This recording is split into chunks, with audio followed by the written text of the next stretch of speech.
Sigangi Mantri Okra Biplop Kumar Debte Tabukni Mantri Okra Dr. Malik Shah ni bisingo tonggo kaisa kaham halok. Borok ni wansok mungno filna ni bagai kaisa koton nahar munggo ongkhorjak borok. Krak sarok kaisa kokthom panda ringai abo hainu koksil samungti saka MLA Kesam Asis Saha. Hastini Mantri Okra asok thaya karmani party mungno toyai hainu hai koksil samungti saka Trinamool Congress adong MLA Kesam Asis Saha. Krak sarok kaisa kokthom panda ringai MLA Kesam Asis Saha koksil samungti saka. Sigangi Mantri Okra Biplop Kumar Debte Tabukni Mantri Okra Dr. Malik Shah ni bisingo tonggo kaisa kaham halok. Borok ni wansok mungno filna ni bagai kaisa koton nahar munggo ongkhorjak borok. 2018 bisio slaijak mani nokpani yafang ongkha Biplop Kumar Debte ha kotoni Mantri Bokrok Narendra Modi. Piyaba 2023 বিধানসভা চংবাড়িও তংগলক অতংকর হনয় পরিকল্পিতভাবে একটা চক করেছিল মুখ্যমন্ত্রী সহ কেন্দ্রীয় নেতৃত্বগণ একটা চক করেছিল যাতে মুখ্যমন্ত্রী পরিবর্তনের পর জিষ্ণু দেববর্মা হওয়ার সবাই দাবি থাকবে জিষ্ণু দেববর্মা মুখ্যমন্ত্রী হওয়ার কথা ছিল বা মুখ্যমন্ত্রী হওয়ার যোগ্য দাবিদার ছিল।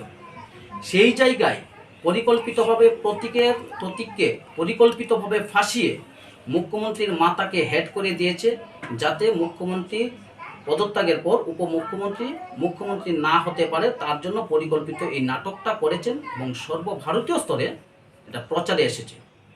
যদি তাই না হতো তাহলে আপনারা সকলেই জানেন এই রাজ্যের মানুষ মুখ্যমন্ত্রীর ছেলে দোল পূর্ণিমার রাত্রে হোটেল এয়ারড্রপ যে হোটেলটা অবৈধ হিসেবে স্বীকৃতিপ্রাপ্ত সেই হোটেল এয়ারড্রপে গিয়ে মদমত্ত অবস্থায় উচ্ছৃঙ্খল আচরণ করেছিল।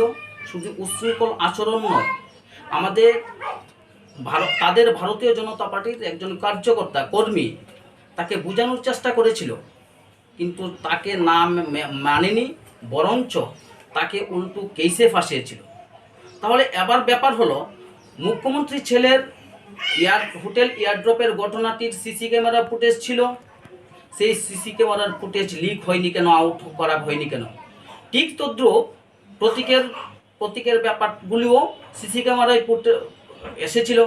সিসি ক্যামেরা ফুটেজ থেকে এনে সারা রাজ্য সহ সারা দেশের মধ্যে পরিকল্পিতভাবে প্রচার প্রসারে আনা হয়েছিল। শুধু তাই নয়, আপনারা সাংবাদিক বন্ধুদের কাছে আমার আবেদন এবং রাজ্যের প্রত্যেকটা মানুষের কাছে আমার আপিল, আপনারা সকলেই দেখেছেন এই 4.5 বছর বয়সের মধ্যে মুখ্যমন্ত্রীর বাসভবন, আপনারা কি কেউ যেতে পেরেছেন মুখ্যমন্ত্রীর বাসভবনে? আপনারা কেউ মুখ্যমন্ত্রীর বাসভবনে অনেকগুলো প্রোগ্রাম হয়, যেতে পারেননি আপনারা।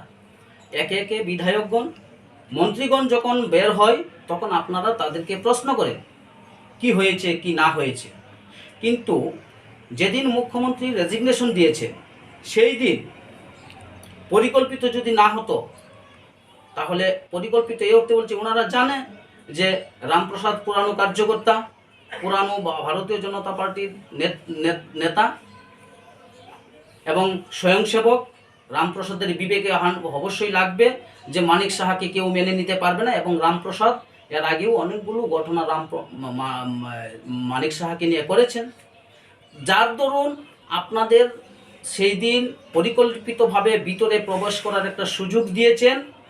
কারণ তারা জানে রামপ্রসাদ এই ধরনের ব্যবহার করতে পারে, কারণ রামপ্রসাদ নয় আমার মতে প্রত্যেকটা এমএল এবং মন্ত্রীদেরকে ডাকা হয়েছে তাদের অপিনিয়ন নেওয়ার জন্য, তাদের কোনো অপিনিয়ন নেওয়া হয়নি। মুখ্যমন্ত্রী কেন্দ্রীয় নেতৃত্বরা মানিক সাহাকে ঘোষণা করেছে, মানিক সাহাকে তো কেউ মানতে পারবে না। তার জন্য এই রাজ্যের কাছে এবং দিল্লির নেতৃত্বদের কাছে রামপ্রসাদকে ছোট করার জন্যই সাংবাদিকদের এখানে প্রবেশ করার সুযোগ দিয়েছেন। এর আগে কিন্তু সাংবাদিকদেরকে বিজেপি কাইবা বিসিও ন লাইবুমা अंगै थांनाय हनैबो kokthom pandawa sejamani kok saka Trinamool Congress adong MLA Kesam Asis Saha। Bureau Report Chini Khora।